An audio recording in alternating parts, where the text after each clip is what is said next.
next speaker, Roy Wynes, who worked closely with, no? What's that?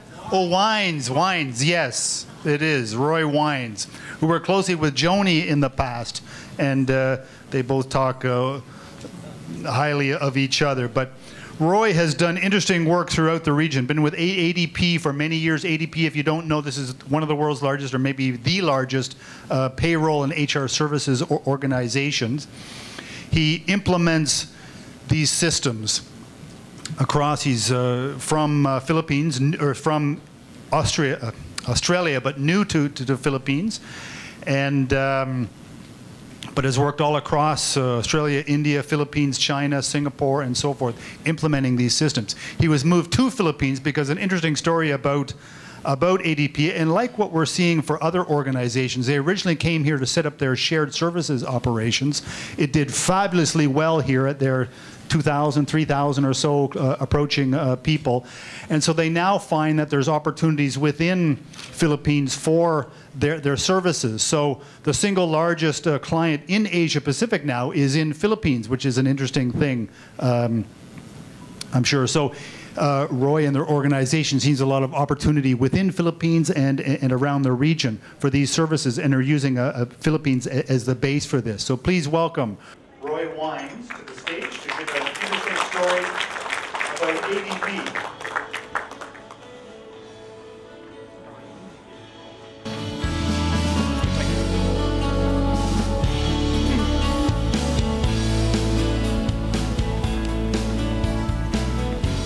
Okay, I hope everybody can hear me, and my team at the back there will heckle me if I start speaking too quickly, I hope.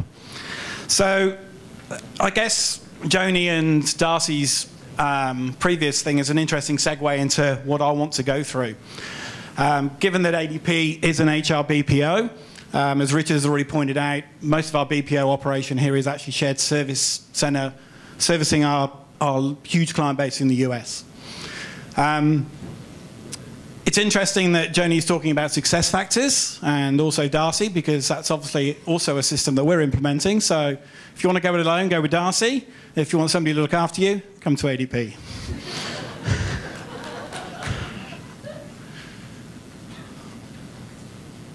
Where do I point it? Did you break it, Joni? Yep, there we go. Okay, so I got invited to this event a couple of weeks ago. So I would have been in the Philippines for the grand total of 7 weeks by then. So still getting acclimatized. So I'd put together beforehand sort of a plotted ADP summary of my career so far. I think Richard's already touched on most of it in terms of my experience really is setting up teams in different countries, across regions. And the main topic of my discussion today really is how you manage remote teams. And probably more importantly at the moment is how you set them up. So I am new to Philippines. I'm also new to presenting at conferences. So I now wear a suit at weddings, funerals, sales presentations, and conferences. I apologize that I am using PowerPoint. I think that's part of the reason why Joey's left the room. And I don't have a video, so that means you're going to have to listen to me for the next 25, 30 minutes. One observation I have made since I've moved to the Philippines in the last 9 weeks is we were touching on the smart thing earlier. Well, I think the smart thing's come to haunt me because I've never sent so many text messages in my entire life. I'm sending text messages endlessly here, and I'm just told it's normal practice.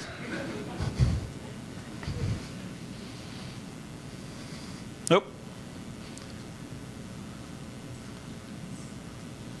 We go too far. Okay, so that's a bit of background about me. I'll give a quick background in terms of ADP. So as Richard's already highlighted, we do the normal sales thing, world's largest HR BPO, $1 billion in revenue, 52,000 associates, et cetera, et cetera. That's our usual sales spiel. What I really want to add into the discussion today is really in terms of why I'm here in Philippines. So ADP as an organization has been here in Makati for almost 4 years. I think it's 4 years in April, isn't it, Mai? And during that time, it's been basically setting up our back office for our services in the US. we've got to a point now where we've got to a level of maturity, I believe, certainly, that we need to start not looking out, but looking in. So, as Richard pointed out, 2 reasons I've come to the Philippines. The first one is really to service our biggest ever implementation here in the region. It's upwards of 55,000 employees. I won't give you the client name until they go live. But the other facet of my new role, so I now have 2 hats on my head, is basically setting up a local what we call best of business or best of breed business here in the Philippines. So this is where we want to service local Philippine companies for their HR BPO. Obviously, given the number of people, and we've been speaking about the numbers, 1 million, 1.2 million, and so on, in terms of in that space, that's a lot of potential people that we could be paying as an organisation or providing HR BPO. So my main remit, and I've got DJ, who's my newest team member here, he is my team of 1 for the domestic business, as we call it, is basically to expand that business. And that's obviously a recognition on the ADP side in terms of the size of the potential market we have here, and also the footprint that we have. And as many of you will already know, that we're growing at such a rate now that we're about to move out to our 2nd location. Okay. So the main focus of my discussion, as I said earlier, was in terms of setting up and managing remote teams or teams in new countries. So ADP as an organisation, I joined them almost 11 years ago. And when I joined them 11 years ago, we only serviced globally 12 countries within Asia Pacific. So we had a local Asia Pacific solution that was built basically out of Sydney in Australia. ADP then decided to invest heavily in that, and they've invested it into the point now that we go from 12 countries now to 104. Now, obviously, that creates a lot of complexity in terms of having an organisation of that size, and when you're trying to focus on certain markets, it gives you certain challenges and certain complexities.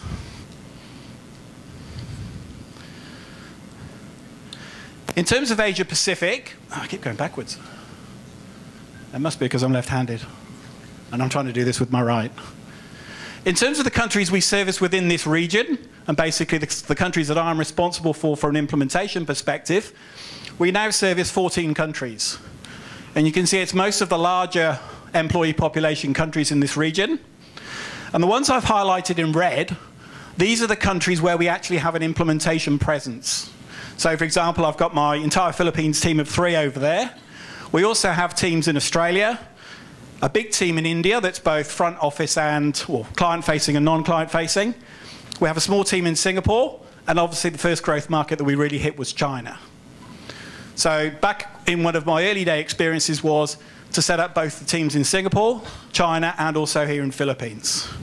Well, what I want to share with you today is some of those challenges that I've encountered along the way as you move into new emerging markets. So the first challenge I face really is, if you look at the board, I have a number of countries that aren't in red. So that means, as an example, I don't have consultants based in Malaysia. So the question then is, how do I implement in Malaysia? So what I have to do with my teams is I have to make them cross-country skilled. So as an example, I could have a consultant in Singapore that would know our Singapore solution, but they also need to get to know the Malaysia solution as well. So we have a unique environment where we can attract associates to our organisation on the basis of we can give you something more interesting than just focusing on your own country. And what we find is that most of our senior consultants these days will typically be able to cover anything up to 4, 5, or even 6 countries. Okay. What does that actually mean? Excuse me. So, in terms of setting up an organisation, it makes it very difficult. This is just a snapshot of the team that I'm responsible for. And what you'll see is, in terms of, I'm located here in Philippines. I have my team manager based here in Philippines, but I also have team managers in Australia, I have team managers in China, and I have team managers in India. Now, I'm sure that most of the people in this room are used to managing teams outside of their regions, but my complexity is made more complicated in that when I set up a project team, I could have a project manager who's based in Singapore, I could have a consultant based in Australia, and then I could have a configuration team based out of India. So as well as managing a remote team, I also have to project manage a remote team that are not necessarily in the same location.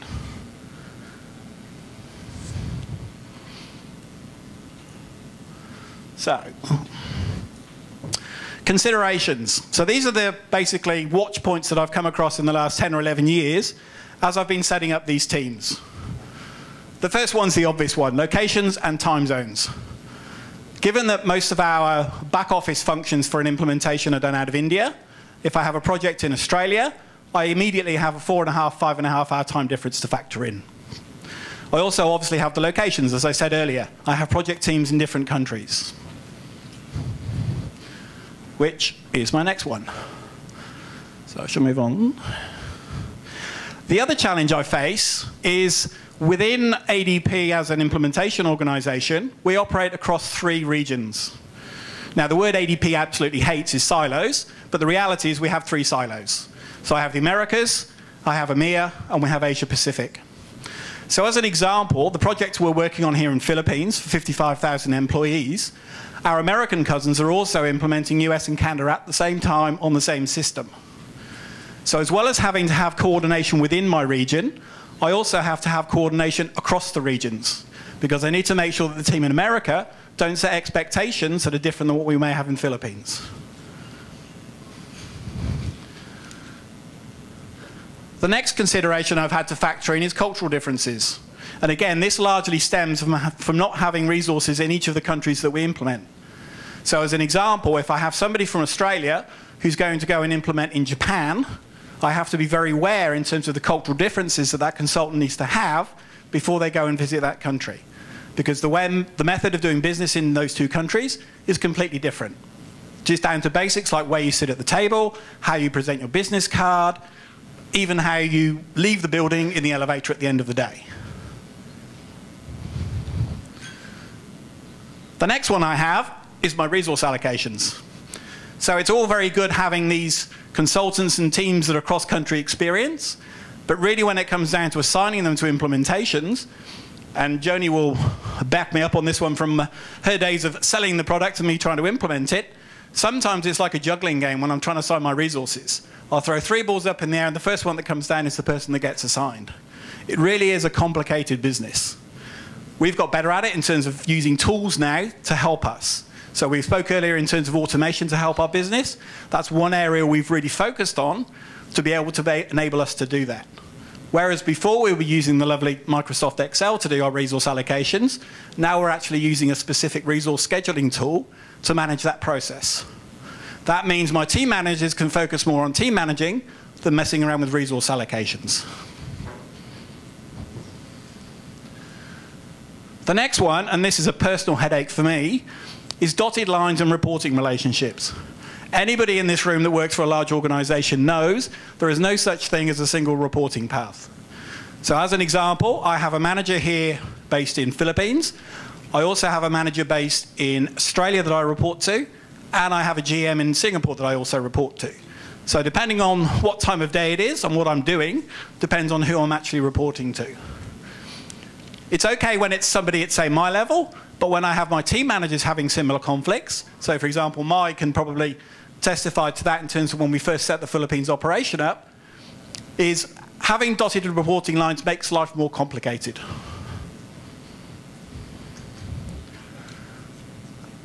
Oh, I keep going backwards. Okay. And the last challenge that I have is basically have a mix of office-based associates and what we call home-shored, or home office. So within ADP as an organization, certainly in the US, they favor the home shoring option or the home office option. In this region, I tend to focus more on office-based, but for example, my associates in Sydney are all based on home shored. So as a team manager, I have to be able to be aware of interacting with associates that I can meet on a day-to-day basis in the office and say hello. And then I have a mixture of other associates that have different needs that are working from home. And again, this all comes back to your talent management piece and being aware of what type of associates you have. And I think it was the point that Darcy touched on in terms of knowing your people.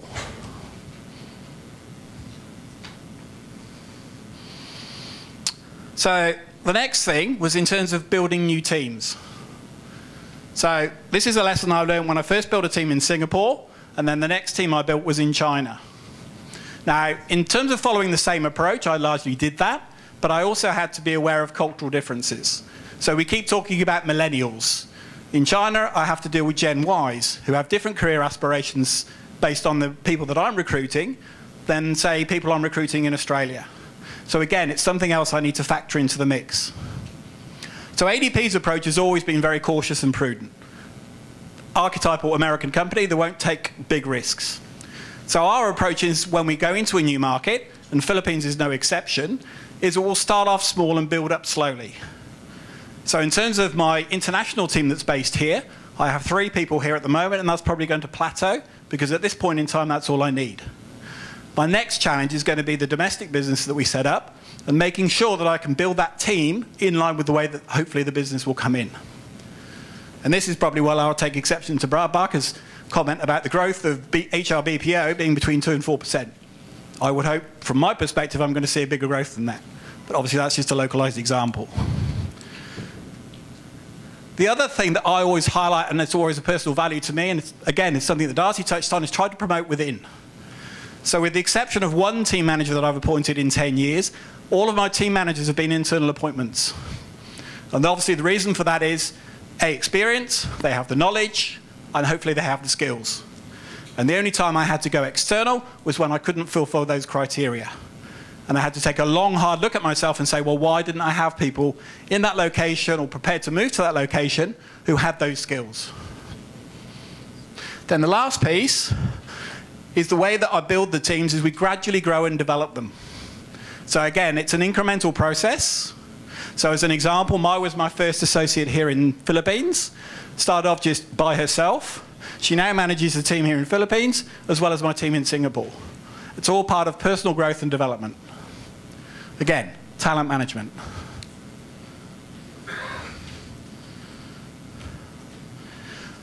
The other, not challenge, but the other factor I need to think about is if I'm managing these teams in all these disparate locations and different structures, is communication.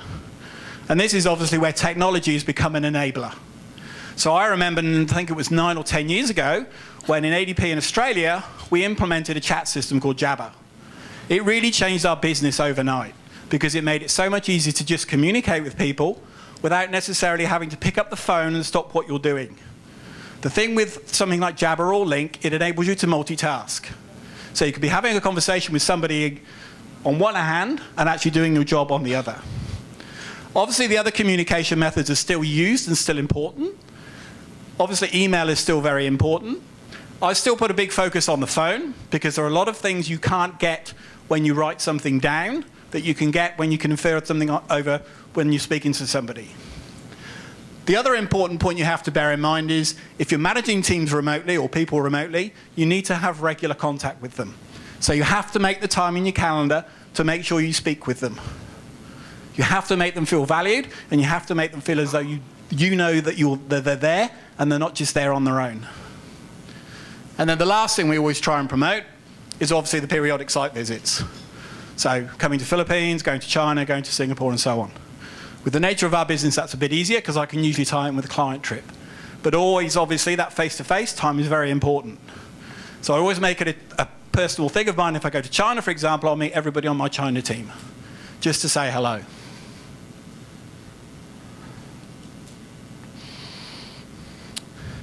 Okay, you'll be pleased to know this is almost my last slide. And I've now realised why it goes backwards and forwards, because I was holding it up the wrong way. Okay, the last thing I wanted to highlight really was, this was something, I'm into a bit of plagiarism here. This was something I actually only saw for the first time the other day. It was actually presented to me in the context of 5 fingers. I'm not going to use the 5 fingers, but I'll use them more as sort of 5 practices or commitments to what I will call leadership. So the first one really is model the way. You really have to inspire your teams by acting as you would expect them to act. So within ADP, we have a slightly different culture than, for example, a normal consulting house because we actually provide a service. So part of my first thing is in terms of modeling the way, is making them aware of the ADP culture. What does it mean to work for ADP? The second one is obviously inspire. And this again is obviously a huge talent area. And this is sometimes easier when you're setting up new teams because you can always go on about the potential. So as an example, I've got DJ who's here on my team, who's a team of 1. We'll be hopefully expanding that team out. As the team grows, that will give people more opportunities. The challenge you face with Inspire, of course, is where you've got markets where you're flat. You're not growing your people. There you have to look at alternate ways to be able to inspire your associates. The third challenge, or the third pillar, is challenge. So one of the key things I put into my associates' mindsets is even though we've been doing this for 11 years, we constantly change our model. So if you don't like the way we're doing it and you can come up with a better way to do it, tell me, or tell your peers, so that we can look at least challenging the process. The next one is enable. So the enablement one is really more around recognition and giving people those opportunities. And what we've discovered is different countries or different cultures prefer recognition in different ways. In Australia, it tends to be more cash-driven. Give them the shopping voucher and they're much happier. Whereas in China, they have the big board with the Star Employee of the Month award, and it's a more visual experience. And the last one, and this is the one that's most important to me personally, is what we call encourage the heart. So having teams in all these disparate locations across different time zones and cultures, the key one for me is collaboration and teamwork. It's making sure that if I've got somebody in one country that picks something up, I don't have the same issue happening in another country. I want people to be proactive. I want them to collaborate. I want them to take part in the process. Okay.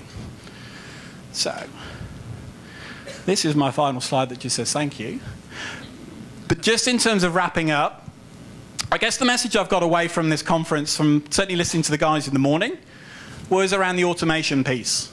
And that's certainly an area that ADP, both as my organisation as ADP and also the traditional ADP organisation, is constantly looking towards.